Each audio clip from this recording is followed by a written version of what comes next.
आकाशवाणी लखनऊ से प्रादेशिक समाचार।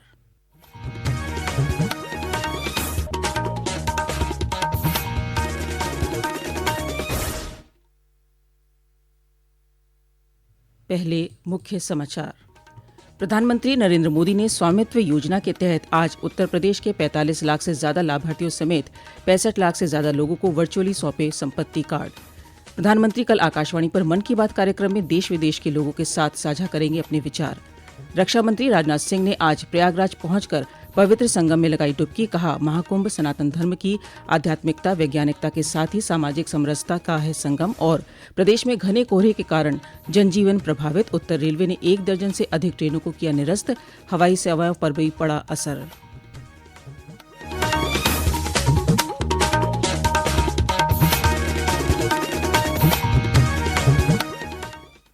नमस्कार। प्रदेश के समाचारों के साथ मैं मुक्ता शर्मा। समाचार विस्तार से। प्रधानमंत्री नरेंद्र मोदी ने आज स्वामित्व योजना के तहत वर्चुअली उत्तर प्रदेश के 45 लाख से ज्यादा लाभार्थियों समेत 65 लाख से ज्यादा लोगों को संपत्ति कार्ड सौंपे। इनमें राज्य के 29,000 से ज्यादा गांव समेत 10 राज्यों और 2 केंद्र शासित प्रदेशों के 50,000 से अधिक गांवों के संपत्ति मालिक शामिल हैं। इस अवसर पर प्रधानमंत्री ने लाभार्थियों से संवाद किया। उन्होंने कहा कि संपत्ति के उचित प्रलेखन से बैंकों से ऋण मिल पाएगा और अवैध अतिक्रमण से संरक्षण मिलेगा।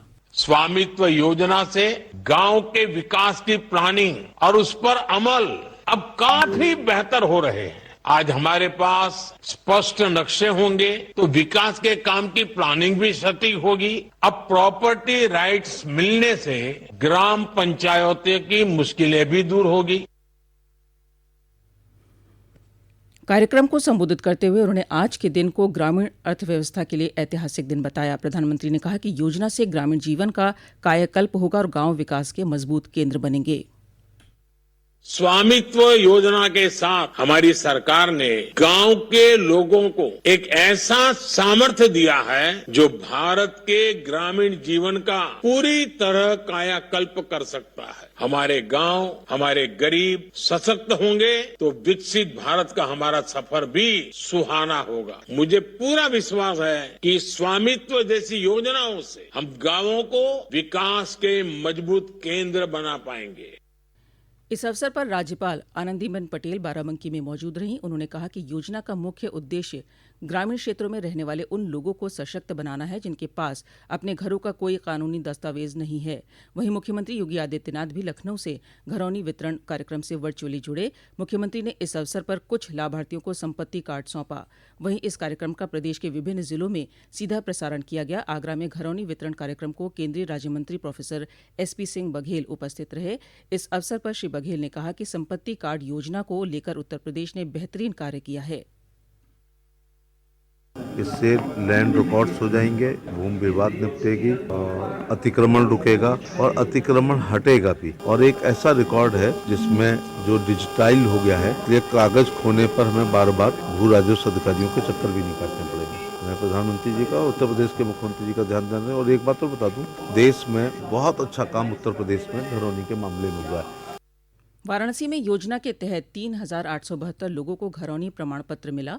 इस अवसर पर कमिश्नरी सभागार में प्रदेश सरकार के जल शक्ति मंत्री स्वतंत्र देव सिंह और राज्य मंत्री स्वतंत्र प्रभार रविन्द्र जायसवाल सहित 300 लाभार्थी भी उपस्थित रहे। लाभार्थियों ने प्रधानमंत्री का आभार जताया। घरौनी मिलने से बहुत फायदा है सर। हमको लोन मिल जाएगा और हमारे पास कोई प्रॉपर्टी का पेपर नहीं था, अब हमको एक पक्का पेपर हो गया है घरौनी मिलने से। प्रधानमंत्री श्री नरेंद्र मोदी को मैं बहुत आभार व्यक्त करता हूं। धन्यवाद। मऊ जिले में प्रदेश के ऊर्जा एवं नगर विकास मंत्री एके शर्मा ने स्वामित्व योजना के तहत प्रॉपर्टी कार्ड वितरण कार्यक्रम में सहभागिता की। वहीं शामली में प्रदेश के राज्य मंत्री नरेंद्र कश्यप मौजूद रहे। बरेली में प्रदेश सरकार के पशुधन मंत्री धर्मपाल सिंह मौजूद रहे। अम्बेडकर नगर और सुल्तानपुर में भी लाभार्थियों को संपत्ति कार्ड सौंपे गए। प्रधानमंत्री नरेंद्र मोदी कल आकाशवाणी पर मन की बात कार्यक्रम में देश विदेश के लोगों के साथ अपने विचार साझा करेंगे। ये मासिक रेडियो कार्यक्रम की 118वीं कड़ी होगी। ये कार्यक्रम आकाशवाणी और दूरदर्शन के समूचे नेटवर्क, एआईआर न्यूज वेबसाइट और news on AIR mobile app पर भी प्रसारित किया जाएगा। ये कार्यक्रम AIR news, DD news, PMO और सूचना प्रसारण मंत्रालय के यूट्यूब चैनलों पर उपलब्ध रहेगा। मन की बात कार्यक्रम के हिंदी में प्रसारण के तुरंत बाद आकाशवाणी से क्षेत्रीय भाषाओं में इसका प्रसारण किया जाएगा। ये समाचार आप आकाशवाणी लखनऊ से सुन रहे हैं। ताज़ा समाचार जानने के लिए आप हमारी वेबसाइट newsonair.gov.in पर लॉगिन कर सकते हैं। इसके साथ ही आप प्रादेशिक समाचारों के बुलेटिन हमारे YouTube channel news on AIR Lucknow पर भी सुन सकते हैं। महाकुंभ 2025 से जुड़ा हर अपडेट अब आपको मिलेगा कुंभवाणी पर। कुंभवाणी, जी हाँ, महाकुंभ को समर्पित आकाशवाणी का विशेष चैनल। सुनिए हर दिन 3 कुंभ बुलेटिन, सुबह 8:30, दोपहर 2:30 और शाम 8:30 पर प्रयागराज में FM 103.5 मेगाहर्ट्ज पर। इसके अलावा कुंभवाणी उपलब्ध है हमारे न्यूज ऑन AIR ऐप पर और OTT प्लेटफॉर्म वेव्स पर।